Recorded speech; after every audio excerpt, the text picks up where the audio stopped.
En su párrafo 134 nos dicen que una entidad deberá revelar información que permita a los usuarios de sus estados financieros evaluar los objetivos de la entidad, las políticas y los procesos que aplica para administrar el capital. Mire semejante requerimiento del párrafo 134 de la norma NIC 1. ¿Qué significa esto? A nivel de estado de situación financiera, nótese que este es un estado de situación financiera, pero visto a la luz de un administrador financiero. Un administrador financiero mira el estado de situación financiera de la siguiente manera. En la parte superior está el capital de trabajo. Es la diferencia entre los activos corrientes y los pasivos corrientes, ¿no? La diferencia de eso se llama capital de trabajo o net working capital. Este es el primer capital que existe en un balance general. ¿Tenemos otros capitales en el balance? Sí. Tenemos, por ejemplo, el CAPEX, las inversiones en activos de larga duración. Las inversiones en activos de larga duración se llaman CAPEX, ¿de acuerdo? Capital Expenditure, viene de esta frase anglosajona, ¿no? Que vendría a traducirse como las inversiones de capital, o los desembolsos sobre capital, los gastos de capital, que vienen a ser los activos de larga duración. Y el tercer capital que existe en el estado de situación financiera, y el capital financiero está constituido por las deudas financieras y por el patrimonio. ¿A cuál de los tres capitales se refiere la norma NIC 1 cuando nos dice, oiga, informe la gestión del capital? Pues nos está hablando netamente de qué? De esta parte del balance. Entonces, quiere que nos enfoquemos en esta parte del estado de situación financiera, ¿no? Hay negocios que requieren altas inversiones en CAPEX. Este asunto, el lado derecho, a veces también tiene importancia a la hora de decidir sobre la rentabilidad que yo necesito, ¿no?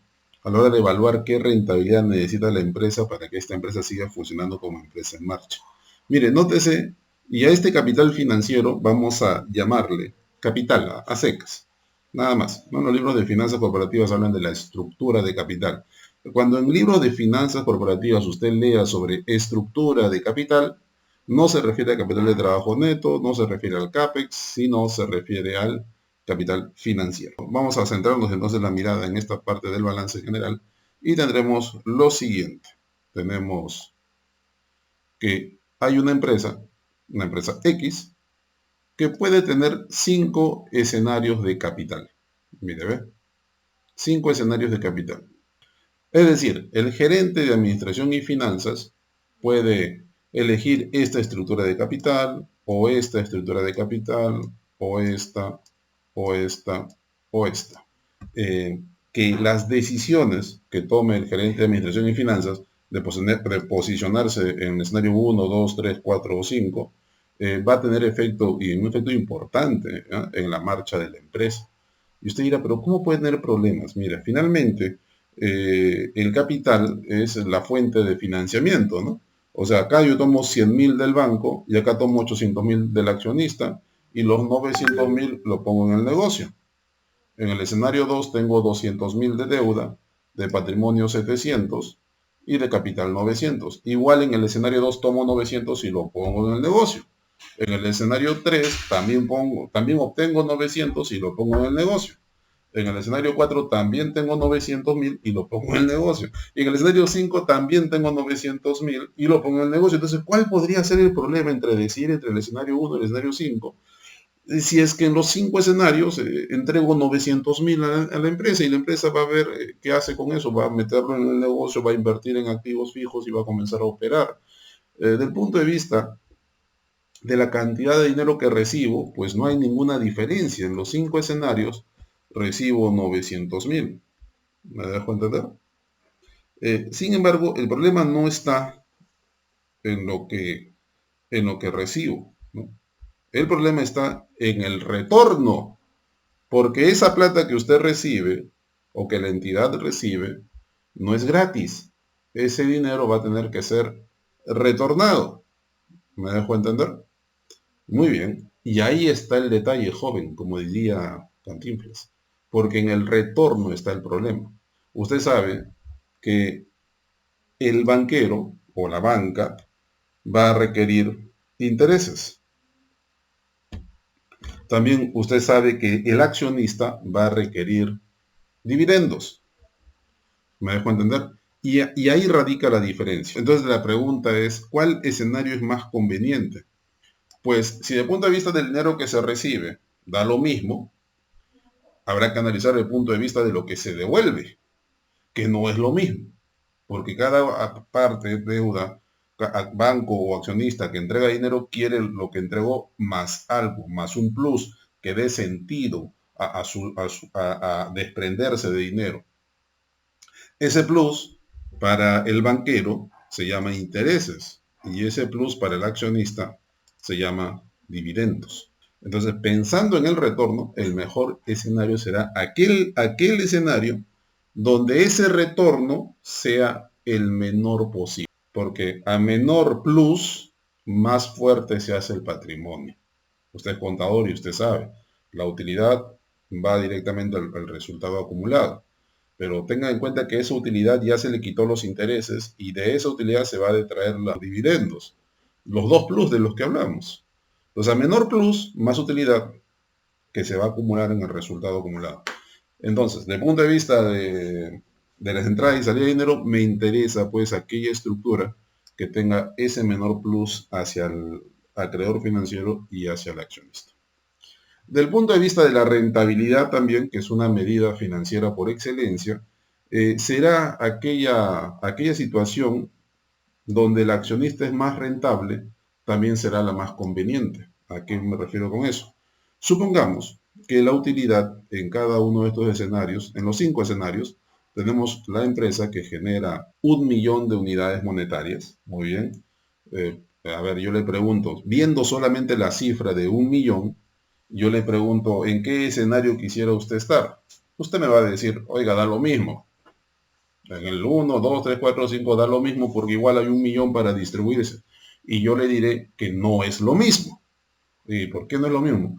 Porque la utilidad vista a través de 1 millón de unidades monetarias es una medida, numérica, ¿no? Absoluta. No me lleva a mayor información. 1 millón de unidades monetarias. Puede ser $1 millón, que es un montón de plata, pero eso no me lleva a ninguna conclusión. En cambio, las mediciones relativas, esas sí me ayudan a evaluar. Mire, 1 millón, no es lo mismo, le voy a demostrar que no es lo mismo 1 millón en el escenario 1 que en el escenario 5. No es lo mismo. En el escenario 1, el inversionista puso 800.000 unidades monetarias. Va a generar una utilidad, imagínense que es un accionista que tiene el 100% de acciones y tiene una utilidad de 1 millón, en consecuencia su rentabilidad es del 25%. En el escenario 5, el accionista entregó patrimonio por 400.000 contra 1 millón de utilidad, su rentabilidad es 150%. Te das cuenta que el escenario 5, ahora sí, con mediciones relativas, no absolutas, es más importante esta medición, ¿verdad? O esta situación que esta situación. Y ahí decidimos qué cosa, qué es más, cuál es el escenario más deseado. Pues a todas luces, desde el punto de vista de un inversionista racional, el escenario 5 es más deseable que el escenario 1, inclusive si se han generado la misma utilidad. Y justamente es el escenario donde hay más deuda. Oiga, profe, ¿cómo el escenario con más deuda puede ser el más deseable? Pues aunque no lo creas, en finanzas corporativas esto es un credo, ¿no? A más deuda, más rentabilidad para el accionista.